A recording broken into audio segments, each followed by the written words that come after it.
सिंधुदुर्ग जिल्ह्यात 1 ऑगस्टपासून सागरी मासेमारीला सुरुवात झाली असून निवती बंदरावर सकाळी 7 वाजताच माशांचा लिलाव सुरू होतोय। समुद्र शांत झाल्याने सध्या कोळंबी आणि बांगडा यांसारख्या मासळीचा मुबलक साठा मिळत आहे। परिणामी ऐन श्रावणात सुद्धा निवती किनाऱ्यावर खवय्यांची मोठी गर्दी उसळलेली आहे। ताज्या समुद्री मासळीची चव चाखण्यासाठी पर्यटक आणि स्थानिक नागरिक मोठ्या संख्येने येथे भेट देत आहेत। कोळी बांधवांमध्येही नव्या हंगामाची उत्सुकता आणि जोम स्पष्टपणे जाणवत आहे। 300 रुपये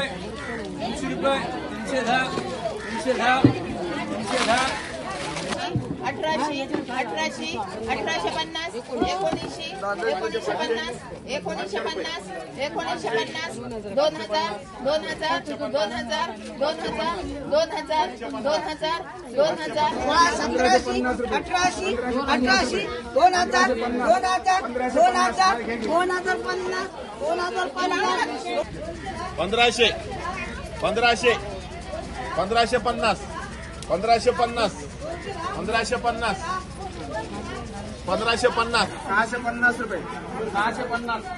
1950 700 रुपये 1000 रुपये 1050